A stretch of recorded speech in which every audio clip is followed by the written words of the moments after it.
everybody, I'm Jennifer with Atlas Assistance Dogs. I'm here to talk to you today about our Team Facilitator program. And then I'm hopeful that a number of you may have some questions and we can just turn this into a nice Q&A session. So I'm gonna put in here, welcome.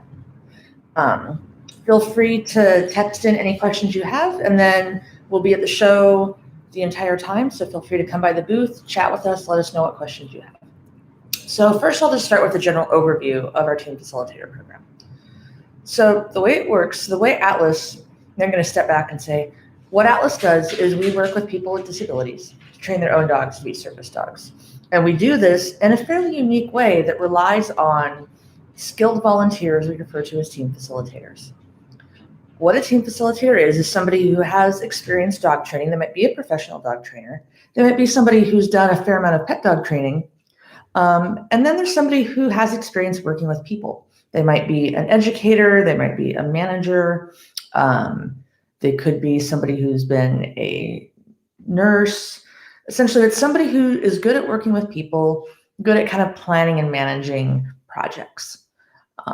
If you have those two traits, it's a great way then we give you access to a large part of our trainer academy completely for free.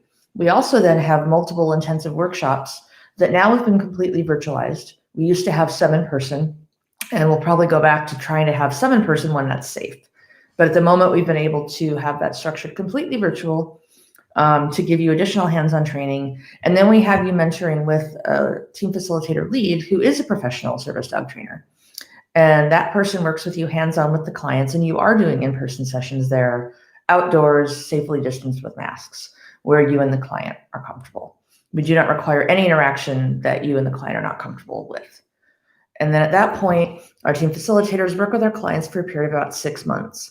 We provide, as a part of the initial assessment we do with you, with the lead president, with the client, we come up with a detailed training plan that's specific to that team that you can follow with the client. We then support you and mentor you along the way, either with an in-person lead or a virtual lead, helping you step by step of the way, making sure you feel confident, you're getting experience, and the client feels like they have a complete plan and good support.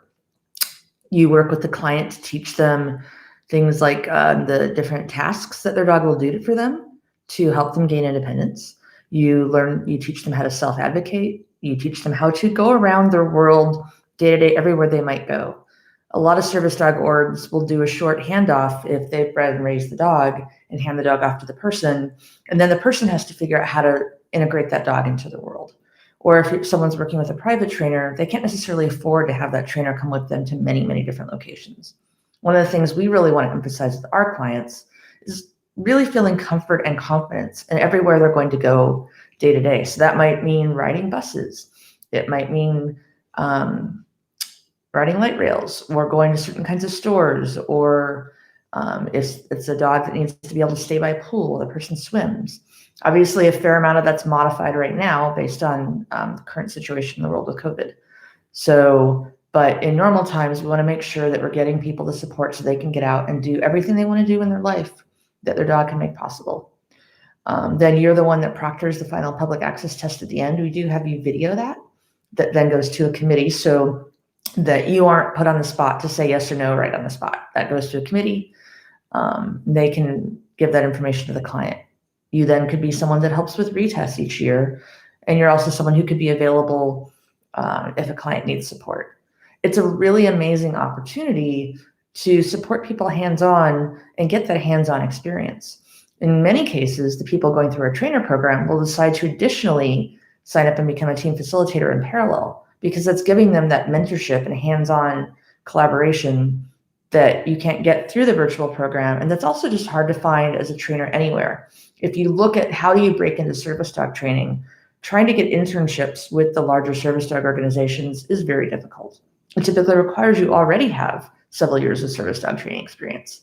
Being a team facilitator is an amazing way to gain that experience while at the same time making a huge difference in someone's life. We find that our team facilitators love the collaboration. They love the skills they're gaining and the knowledge they're gaining. So that's what our team facilitator program is. And it is because of our team facilitators that we're able to offer our training at such a low cost to our clients. So if you're an experienced service dog trainer, it's a great way to just give back. That's how we find our leads.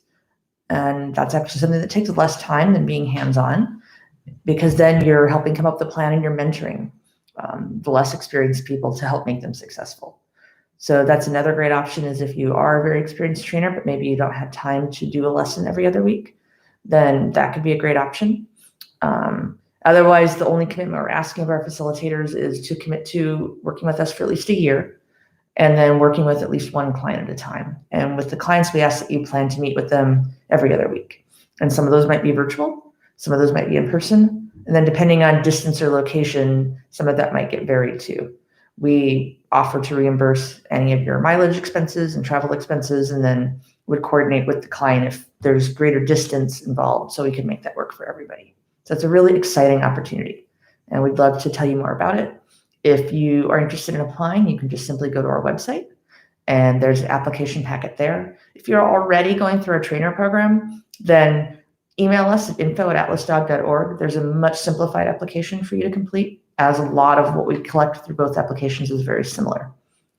So it's a great way. It is just like everything else with Atlas. We only use positive reinforcement training. So that's something we really emphasize with our team facilitators, is ethical and careful handling of the people and the dogs. And we also stress the importance of taking care of yourself as a volunteer who's a frontline person working with people who might be stressed and vulnerable.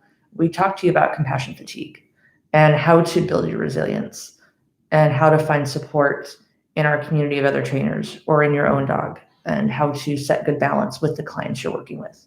So we make sure that all the while you're taking care of our clients, we're taking care of you. See, we have one person who has, if I have a disability myself, does that disqualify me? No, absolutely not. We've actually found that our clients make excellent team facilitators, because as a client, you've gone through the process of training the dog yourself. So you're intimately aware of the challenges and what might be successful. You have great perspective for that person. So no, actually, a good number of our team facilitators are people who themselves have a disability that they're working with. And be that something that's served by a service dog, or just something that requires a little creativity in how we all work together, is absolutely not a limitation in any way. We see that as a benefit, because it brings perspective and knowledge that will help the client relate to you and you relate to the client.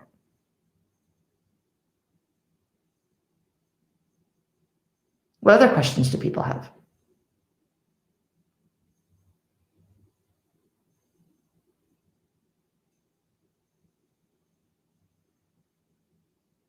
What does a mentorship look like? Sure.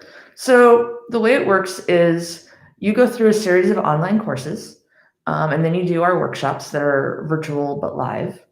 And then we have what we call practicums, where depending on where you live and where our clients are, we will have you working hands-on with, either we'll have you join an existing team that's working through where you will shadow with them, or we will set you up with a new team where there's a lead working more directly with you hands-on, so that they're there providing a lot of the structure and guidance along the way until you feel comfortable to start doing some of the sessions on your own.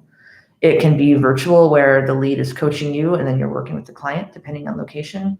It really depends on what you need and what the client needs and your confidence level. We are regularly checking in. Part of being a team facilitator is you're submitting logs every 2 weeks about how things are going. And our clients are submitting logs every week about what they're working on. And that includes ability to ask for help from a team facilitator lead, although you don't have to wait for that. But the whole program is set up to provide mentorship and guidance. In addition, we have a very active Facebook group for our facilitators and trainers that they can interact and chat together. And we have optional office hours twice a month that anybody who is going through or is an active facilitator or is going through or is an active trainer can call into and collaborate. And we find that cross-pollination of trainers and facilitators to be really wonderful for everybody. It gives people going through our training program access to direct firsthand feedback from our facilitators who are out there working with our clients. It gives our facilitators access to different, more experienced trainers potentially that they can pick the brains of. So both with direct support from your lead, as well as support from the community of other trainers and facilitators, you get a lot of guidance and mentorship. And then if there's specialized disability skills that person needs, you get access additionally to those parts of our trainer academy, including handouts you can give the client and structured plans you can use to work with them.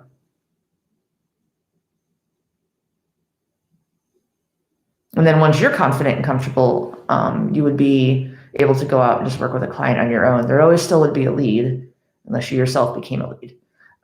But we wouldn't necessarily have to be as hands-on with you if you and your client felt very comfortable. If there's no clients in your area, there's a couple of options. One, in our times of much more virtual days, we've actually been able to have facilitators join virtually to do some of their practicum and mentorship, where they can watch a virtual session and join in. We've also been able to jump in and watch you working with your clients if you are a professional trainer, where we can give you feedback and still interact that way. Finally, there are opportunities depending on where a client is and where a lead is, that we might have you be mostly a virtual facilitator. And we might try to find someone else who can be hands-on on the ground, maybe an Atlas certified trainer or additional trainer in that area, and then you're working virtually. In an ideal world, we're focusing on building up core areas where we have more density of clients and facilitators so that people aren't off on islands by themselves. And we do have people scattered in different parts of the US with a higher concentration, I would say, on the West Coast and the East Coast, and then some in the Midwest. So I would say once we have a facilitator in an area, then that prioritizes us starting to look for clients in that area as well as other facilitators, so we can get enough critical mass in the area to support everybody. But we can't guarantee you a client in your area at any given time. So becoming an Atlas facilitator and Atlas trainer are two independent things. So once you've gone through a facilitator program, but it's also a great way to try out service dog training. So if you go through a facilitator program and you complete your practicum and you're out working with clients, you can apply for a trainer program and you will be able to access it at a significantly discounted price, as you will have already had access to a good many of the courses. You would then complete the remaining courses that you didn't have access to as a facilitator, which would take on average about 2 to 3 months. And then you would be able to be an Atlas certified trainer. One nice thing is if you're working as a facilitator, that does give you continuing education credit toward your requirements of maintaining certification as an Atlas certified trainer.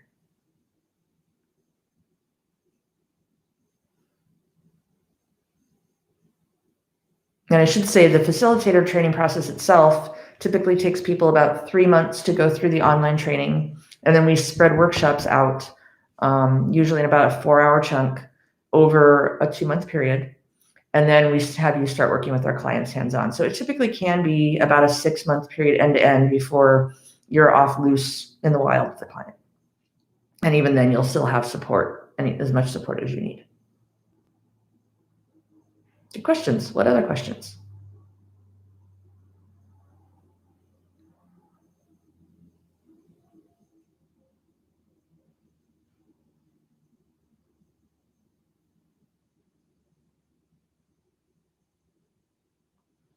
I'd encourage you, we have on our site, we have some videos of clients talking about what it's like to work with a facilitator and that experience.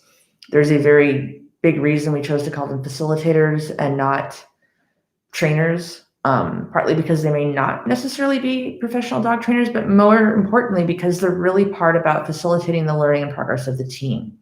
So they're there to work with the person and the dog equally, and to really recognize the stress each of them are under. Sometimes your job as a facilitator, when you show up at a session, is just to sit there and let them cry.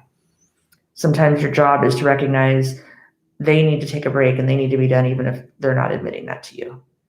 Other times it's to help them look for more support in their network, and recognize where they need to have more structure and more support so they can be accountable to the program and they can be successful. So it's always working as a team at the level they're at. So we consider the facilitator, the client, and the dog together. And if there were a private trainer involved, such as an Atlas trainer or another, they're welcome to stay involved as the client goes through our certification process. We welcome collaboration and involvement of anybody who is part of making the client and the dog successful.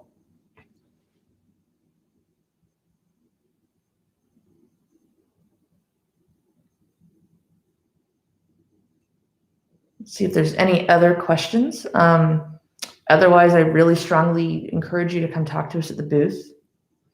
That's a good question.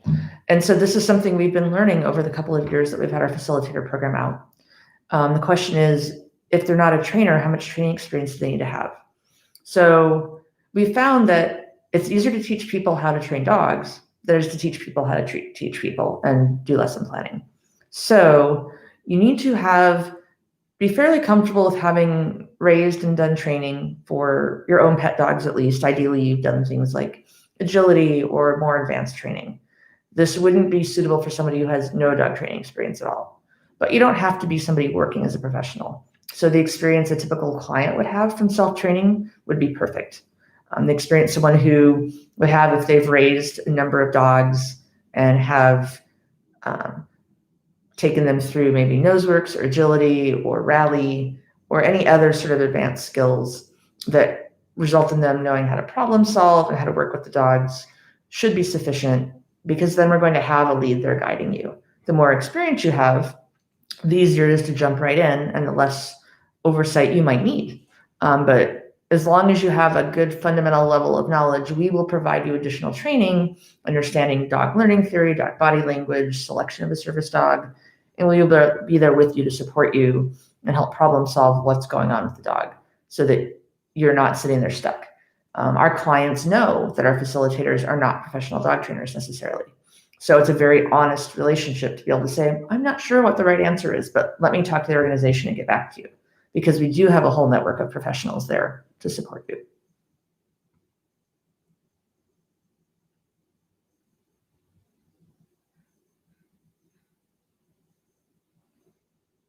Okay, well, we'll see if there's any other questions. Give it another minute or two and end at 9:50 if we haven't heard from anybody else. I definitely encourage you to go check it out and to recognize that being an Atlas Team Facilitator is a phenomenal way to explore what the world is of either being a professional dog trainer or being a service dog trainer, and if it's right for you, with relatively little commitment of finance or time.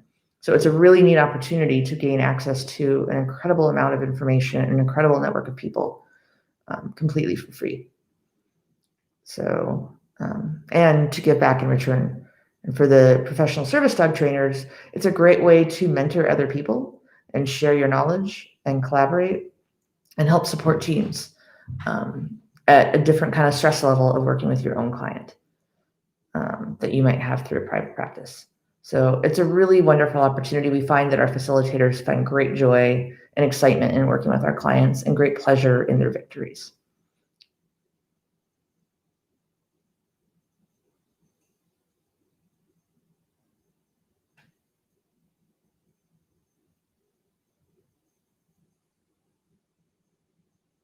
So come by the booth. We have a number of people who are team facilitators or leads that will be there that can talk to you at different times. And otherwise, we can schedule additional times to talk.